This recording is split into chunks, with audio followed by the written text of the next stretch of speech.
अर्जुन को कृष्ण ने नहीं लड़वाया है। कृष्ण तो शांति करवाने गए थे, 5 गांव मांगे थे, वो इतना भी नहीं दे पाया। बोलता है सुई की नोक बराबर भी जमीन नहीं दूंगा। युद्ध की स्थिति पैदा हो ही गई तो कृष्ण ने बस ये कहा है कि अगर अभी नहीं लड़े तो लड़ने से भी ज्यादा बुरा कुछ हो जाएगा, इसलिए अब धर्म यही कहता है कि तुम लड़ो।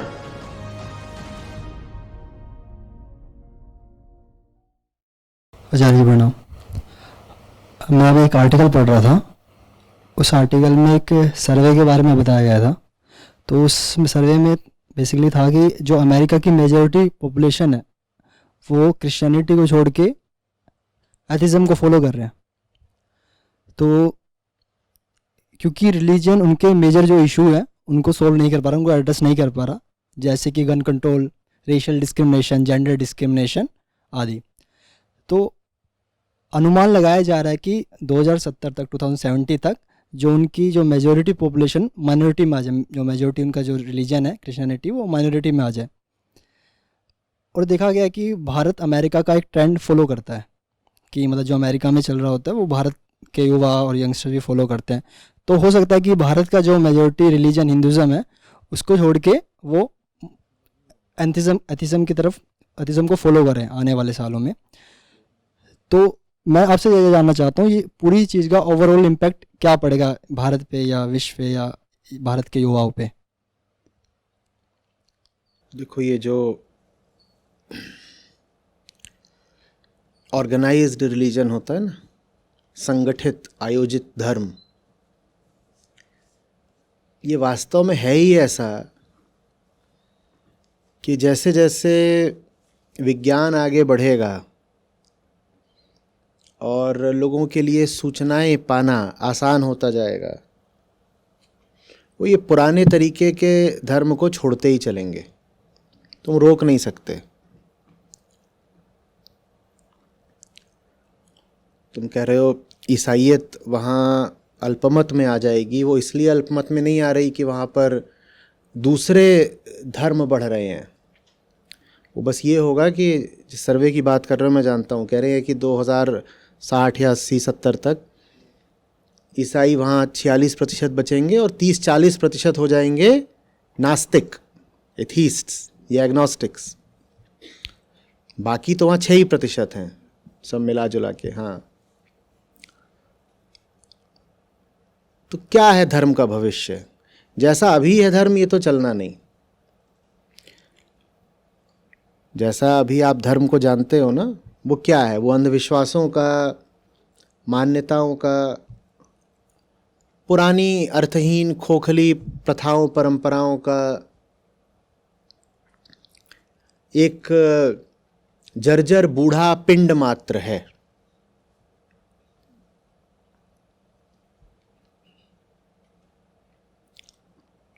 वो कितना चलेगा? वो अपनी आयु जी चुका, उसमें कुछ नहीं है। कोशिशें बहुत हो रही हैं वो पुराने तरीके के ही धर्म को जिंदा रखने की, और बहुत नहीं चलने वाला। अमेरिका ही नहीं, यूरोप में हर जगह जो संडे अटेंडेंस होती है चर्च की, उससे वो पता लगाते हैं लोगों में धार्मिकता का स्तर क्या चल रहा है। वो लगातार कम होती जा रही है, लोग नहीं जा रहे। कौन ये सब किस्से कहानियों को अपना जीवन बनाए? धर्म का क्या मतलब बन गया है? फलाने किस्से को मानो तो तुम धर्मी आदमी हो, ये कोई बात है? और किस्सा क्या बताया गया है? एक दिन एक समय पर, वंस अपॉन अ टाइम, ऐसा हुआ कि फलाने ने फलाना कर दिया, फलाने ने ये कर दिया, फलाने ने वो कर दिया, फिर ऐसे पृथ्वी बन गई, फिर ये हुआ, फिर वो हुआ, फिर फलाना फरिश्ता आ गया। जिन भी धार्मिक धाराओं में काम किस्से कहानियों प्रथाओं परंपराओं मान्यताओं का है, वो सब नष्ट होनी है। समय इनको कचरा बनाकर उठाकर बाहर फेंक देगा। इनका कोई भविष्य नहीं है।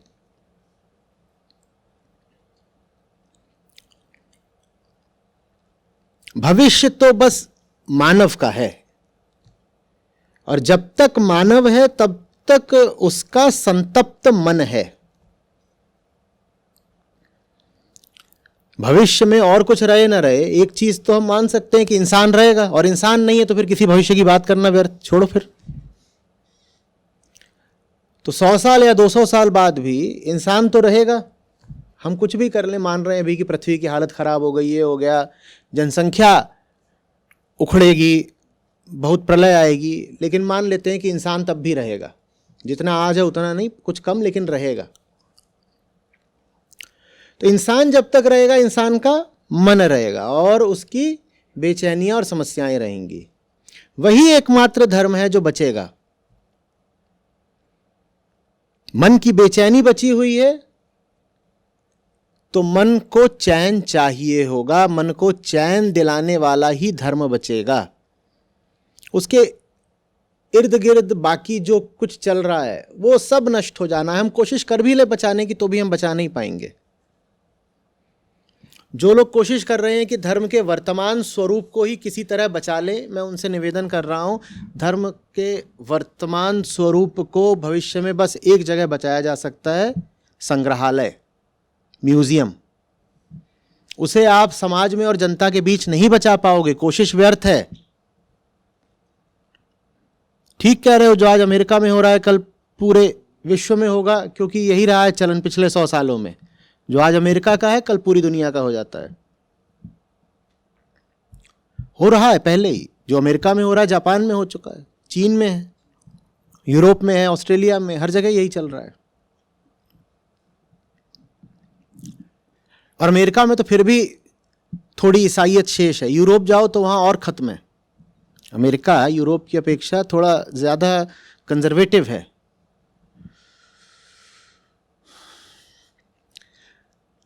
तो धर्म के नाम पे इधर उधर की बातें और व्यर्थ की चीजों को बचाने की कोशिश मत करो। जब लोग बात करते हैं कि हिंदू धर्म का क्या भविष्य है, मैं कहता हूं हिंदू धर्म का कोई भविष्य नहीं है, सनातन धर्म का भविष्य है। अगर सनातनी हो सकते हो तो भरपूर है भविष्य। लेकिन जिसको आप आम भाषा में हिंदू धर्म कहते हो, उसमें 99% वही है जो तिथिबाह्य हो जाएगा, आउटडेटेड, जिसको समय ठुकरा देगा, क्योंकि समय बहुत प्रबल होता है। समय किसी ऐसी चीज को बचने नहीं देता जिसने कभी जन्म लिया हो। हर परंपरा ने एक दिन जन्म लिया होता है समय के अंदर। यदि समय के भीतर किसी चीज ने जन्म लिया है तो किसी दूसरे बिंदु पर समय के वो चीज नष्ट होगी ही होगी। ये नियम है भाई, मैं नहीं बता रहा, ये माया का और प्रकृति का नियम है। तो जिन्हें प्रथाएं, परंपराएं और विश्वास धारणाएं ही धर्म लगती हैं, उनको निराश होना पड़ेगा, वो धर्म नहीं बचने वाला। सनातन धर्म जरूर बचेगा, क्योंकि उसने किसी एक दिन, किसी समय के एक बिंदु पर जन्म नहीं लिया था। जब तक मन है, मन की मुक्ति की प्यास है, सनातन धर्म शेष रहेगा। वही सनातन धर्म है। सनातन माने क्या? जो शाश्वत है, जो समय के भीतर कभी नष्ट नहीं होने वाला। क्या नहीं नष्ट होने वाला है? मन नहीं नष्ट होने वाला। इंसान है ना अभी, जब तक इंसान रहेगा मन की बेचैनी रहेगी, मन की बेचैनी रहेगी तो मुक्ति की प्यास रहेगी। वही सनातन धर्म है। मुक्ति पाने की चेष्टा ही सनातन धर्म है, इसके अतिरिक्त और कुछ नहीं।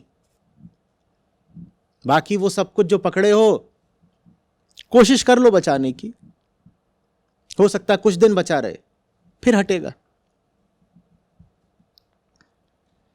कोई धर्म हो, ईसाइयत हो, इस्लाम हो, यहूदी हो, बौद्ध हो, जैन हो, कोई पंथ, कोई धारा, कोई वर्ग, कोई समुदाय, संप्रदाय हो, सब यही पाएंगे कि मान्यताओं और विश्वासों की बहुत लंबी नहीं होती है उम्र। किस्से कहानियां बच्चों का खेल होते हैं। तुम बहुत दिन तक अपने अनुयायियों को बहला फुसला नहीं पाओगे, उन्हें बस किस्से बता करके। एक दिन आता है जब बच्चे बड़े हो जाते हैं और किस्सों से उनका मन ऊब जाता है, कहते छोड़ो ना ये परी कथाएं, बाल कथाएं, क्या सुना रहे हो ये तुम। और उनमें से बहुत सारी कहानियां तो विज्ञान के बिल्कुल विरुद्ध है। विज्ञान ने ही उन कहानियों को ठुकरा दिया है। कौन सा व्यक्ति उन कहानियों को उच्चतम धर्म मानकर यकीन करता रह सकता है, वो सब हटेंगी। सनातन मात्र शेष रहेगा। और दुख की बात यह है कि अमेरिका तो छोड़ दो, भारत में भी जो हिंदू हैं उनका सनातन से बहुत कम परिचय है। हिंदू होना और सनातनी होना अच्छे से समझ लो, दो बहुत अलग बातें हैं। हिंदू होंगे 120 करोड़, सनातनी शायद 500,000 भी नहीं है।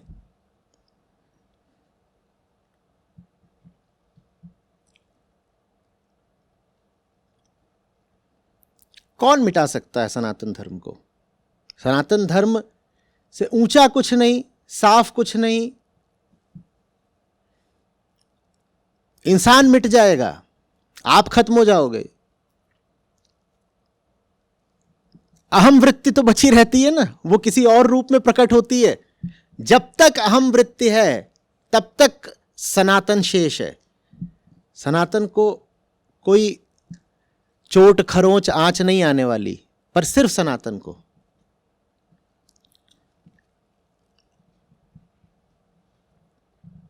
कुछ आ रही है बात समझ में? नहीं आई होगी सबको समझ में। उसी सनातन की सेवा करने के लिए वेदांत को घर घर पहुंचाना चाहते हैं। घर घर वो चीज दे देना चाहते हैं जो बचने वाली है, जिसके प्राण रहेंगे, जो नष्ट प्राय लुप्त प्राय नहीं है।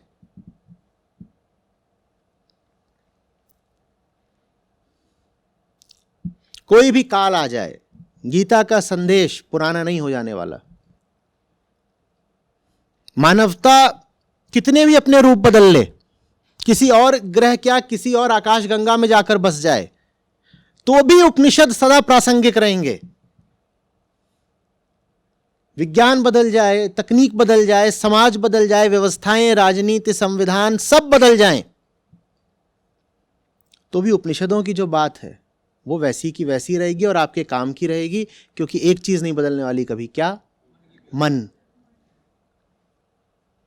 जब तक मन वैसा है जैसा आज है, जब तक जो नया बच्चा पैदा हो रहा है वो अपने साथ वृत्तियां लेकर पैदा हो रहा है, तब तक मनुष्य को उपनिषदों की आवश्यकता रहेगी। यही सनातन धर्म है,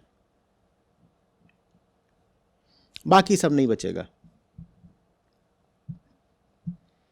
अंधविश्वासों को अगर धर्म बनाए बैठे हो तो निराश होना पड़ेगा।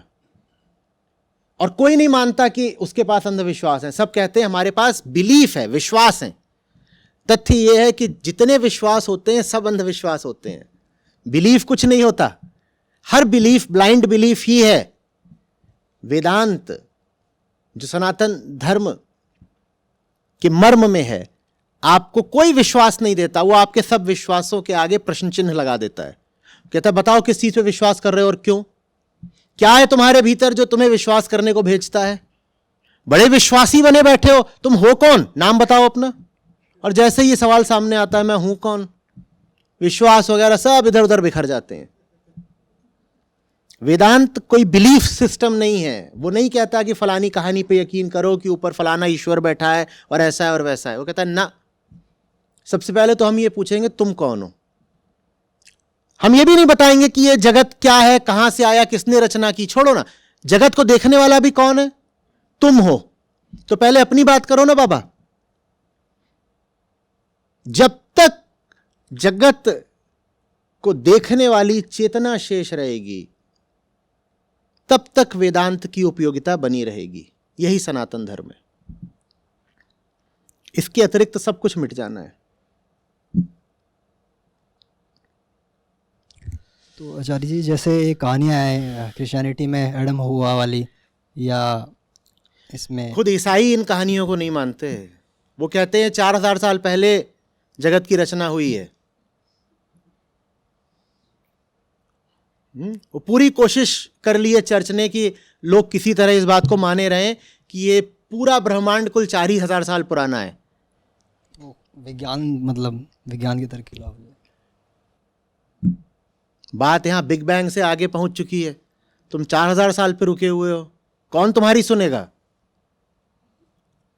यहाँ पर अवशेषों में हड्डियां निकल रही हैं जो कई लाख साल पुरानी हैं, कभी पक्षियों की, डायनासोर की, और पता नहीं क्या क्या निकल रहे हैं। तुम कह रहे हो नहीं, पूरी दुनिया कुल 4000 साल पुरानी है। कौन तुम्हारी सुनेगा? धन्यवाद आचार्य।